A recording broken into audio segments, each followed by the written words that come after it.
Bonjour à tous, bonjour à toutes, bonjour à toute l'humanité, surtout à ceux qui sont déjà prêts à entendre le message du cosmos, sans peur d'être considérés comme des fous, comme des malades.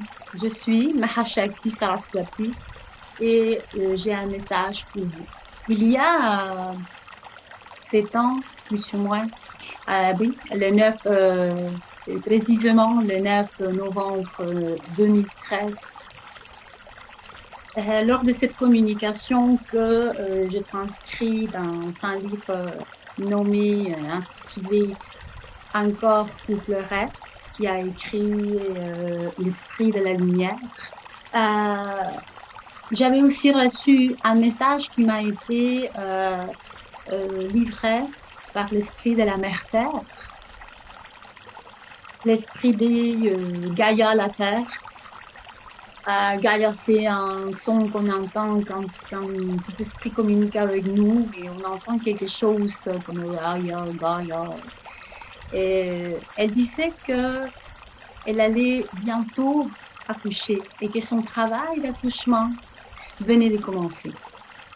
Évidemment, nous, en tant qu'humains, on pense que le temps a notre mesure, mais on oublie que le temps universel, que le temps cosmique a une dimension qui est difficile vraiment à imaginer par un cerveau si petit que le nôtre, bien qu'il soit puissant et créateur. C'est difficile d'imaginer cette dimension temporelle.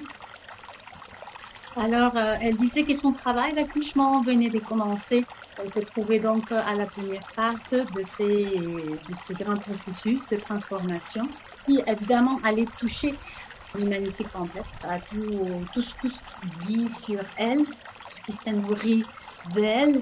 Vous avez déjà eu connaissance de tous les incendies qui se sont déroulés dans la forêt amazonienne, qui sont ravagés presque toute la forêt amazonienne, puis tous les ravages qui sont causés par des catastrophes naturelles, ça et là. Et ça fait partie de ce travail d'accouchement de la mère Terre. En ce moment, nous nous dirigeons vers les solstices d'hiver, des événements qui sont vraiment d'une envergure cosmique et des grandes envergures cosmiques. Donc, vers cette entrée vers l'année 2021, le solstice d'hiver qui s'approche le 21 décembre. Et cet événement de conjonction planétaire entre Jupiter et Saturne qui aura lieu à la même date du solstice d'hiver cette année, vous pouvez déjà imaginer surtout parmi l'audience, ceux qui travaillent déjà pour la lumière, et je veux dire, tous ceux qui ne doutent pas une seconde que c'est réel, qu'on peut communiquer avec les autres dimensions, que c'est réel, que nous pouvons percevoir des ondes, non? Et comme si nous étions un appareil radio.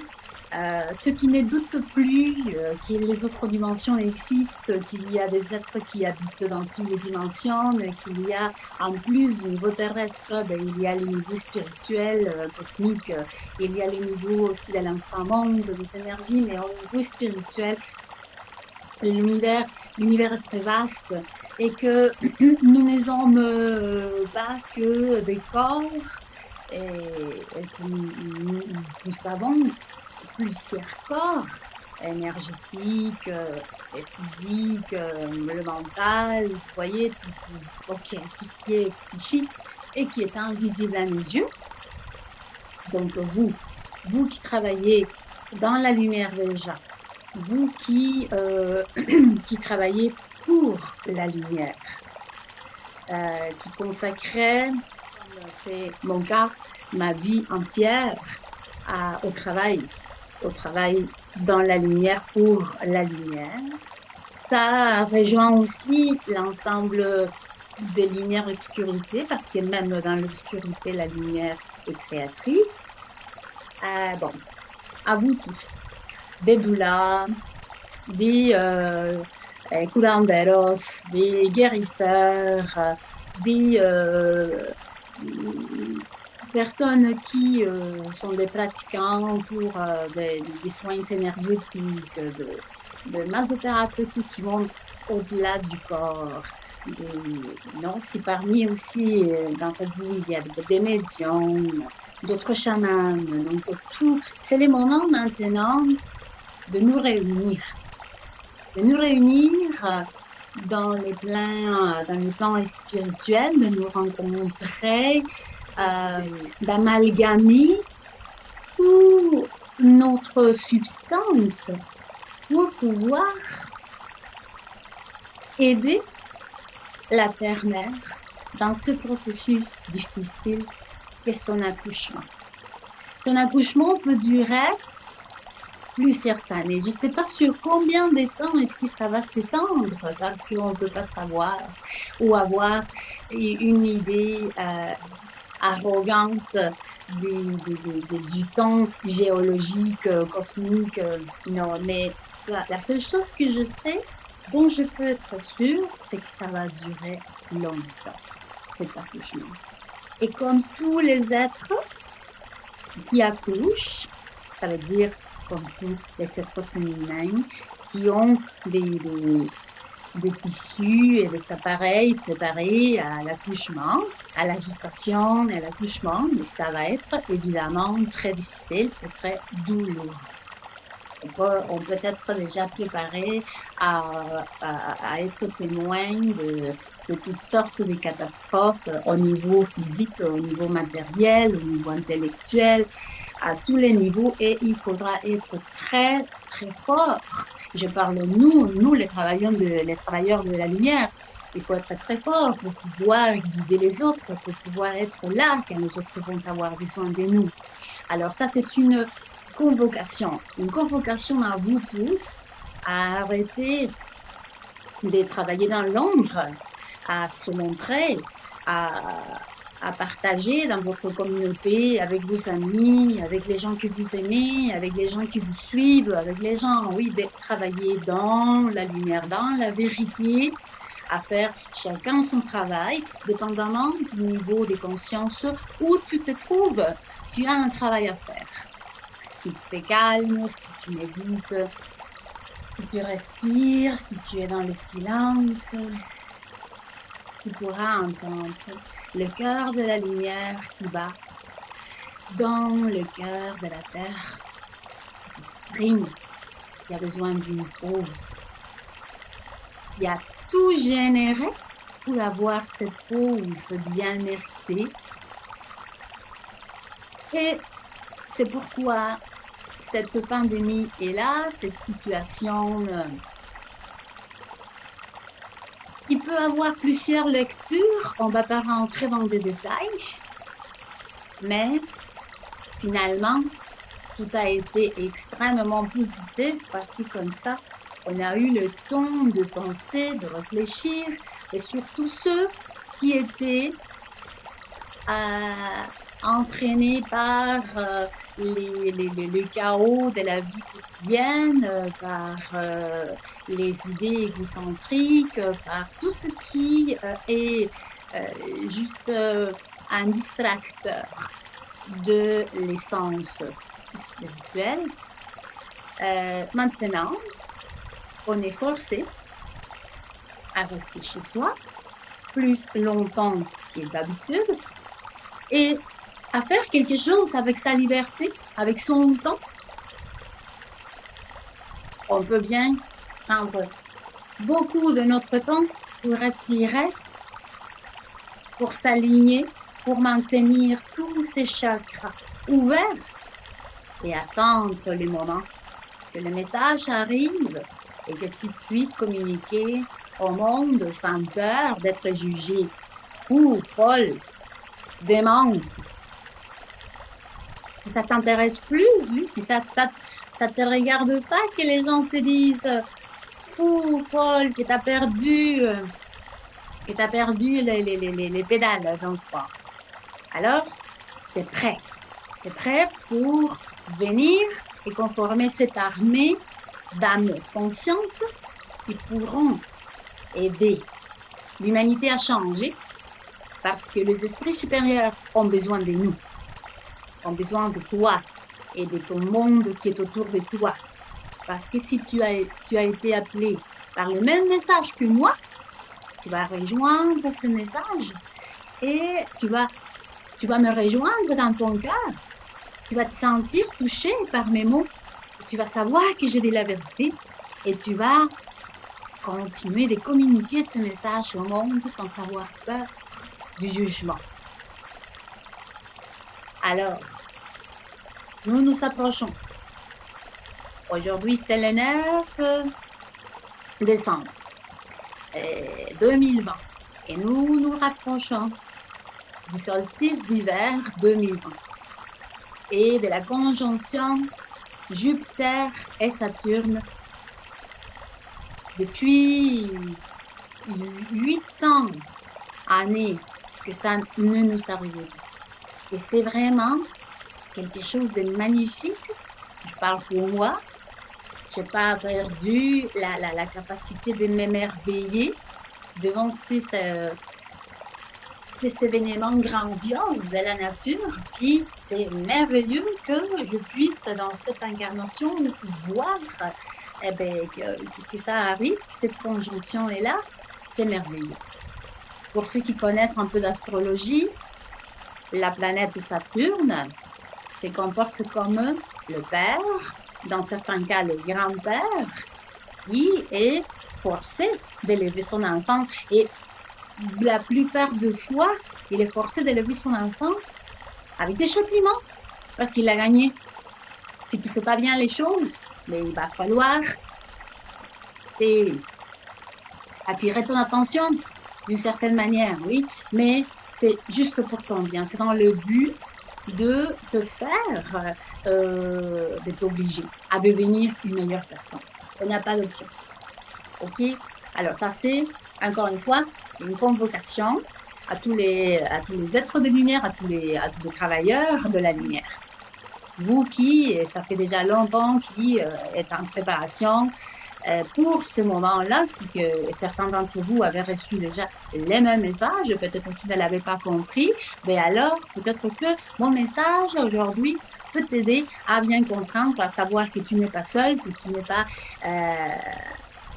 n'es pas seul dans cette évolution, que tu n'es pas le seul ou la seule qui l'a entendu, que tu n'es pas folle, que tu n'es pas fou, et que c'est vrai. Il y a Maître Kena Acosta dans le sud. Elle habite actuellement au Mexique, mais elle va et elle vient pour communiquer son message en langue hispane, en langue espagnole. Et elle a été mon gourou de danse indienne, puis c'est un des guides aussi de ce nouveau commencement. Comme elle, moi je travaille dans les Nord, il y aura d'autres personnes à l'Est, à l'Ouest, vous voyez, peut-être partout dans le monde, et chacun, selon sa hiérarchie, en toute humilité, la hiérarchie a juste à avoir avec le degré de conscience qu'on a atteint par un travail ardu dans la lumière, dans la vérité, dans l'amour, dans la miséricorde réelle. On a travaillé beaucoup de temps dans l'ombre, mais maintenant ce n'est pas notre option de sortir, de nous montrer. C'est une obligation. Si on travaille vraiment, si on consacre sa vie à la lumière, on écoute ces messages, on n'a pas le choix. Il faut obéir. Alors, l'idée, c'est que maintenant, on se montre, que le monde sache qu'il y a des gens qui sont chargés de guider et les autres vers un nouveau commencement. Et je te prie d'être humble, d'accepter ton rôle dans cette dynamique universelle. Je te prie d'accepter tes coins les plus obscurs pour que tu puisses aider les autres à se voir, à s'accepter, à s'accueillir dans l'erreur. Parce qu'on est tous des êtres imparfaits. On essaye d'être de meilleures personnes à chaque moment. Et c'est ça qu'on veut. Il y a des enfants, il y a des adolescents qui nécessitent les guides de leurs parents ouverts, éveillés. Il y a des vieux qui sont en train de mourir de maladies. Ils sont de personnes qui ont besoin d'un message d'amour, d'un message de lumière, qui ont besoin de se sentir écoutés, de se sentir, de savoir pourquoi est-ce que tout ça est en train d'arriver. Alors c'est toi, avec une ouverture d'esprit, en transmettant les messages de chamans, des êtres qui sont convoqués par la lumière. Et tu peux, et à ton tour, si tu entends aussi des messages, tu peux transmettre tout ça à tes proches, à tes êtres chers. C'est nécessaire d'arrêter la télévision, puis d'éteindre tout ça, puis d'arrêter d'entendre des nouvelles qui ne vont que maltraiter ton esprit, de laisser ton cerveau vider des connaissances, qui vont te vider dans tes énergies. C'est nécessaire simplement de te rapprocher dans le silence, de te rapprocher de la vérité. Soigne ce que tu dis. Soit ce qui rentre et ce qui sort de ta bouche. C'est important. Les aliments que tu consommes. Libre de pesticides. Et comme nous habitons dans les nord, moi particulièrement, je ne sais pas si ça t'arrive, mais moi je ne trouve plus rien à manger. Donc, c'est sûr, c'est difficile de trouver. Il y a certains endroits, par exemple au lac Saint-Jean, où on peut avoir des aliments bio, oui. Mais si les producteurs sont capables de nous fournir ces bons aliments partout, ça serait une bonne idée. C'est difficile de les trouver partout, c'est difficile d'avoir accès à ces aliments de qualité.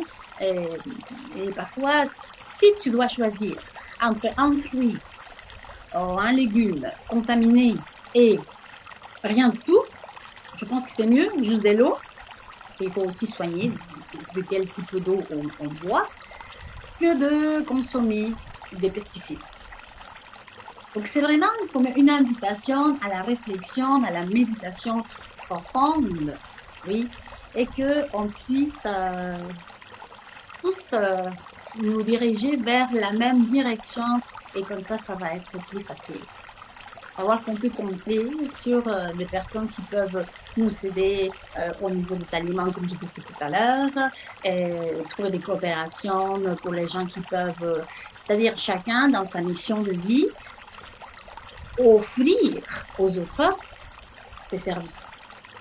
J'espère que si tu es réceptif, si ça a touché ton cœur, tu m'aides, s'il te plaît, à partager ce message avec le plus grand nombre de personnes, et que dans l'amour, l'humilité, le respect de la vérité, on puisse avancer tous ensemble.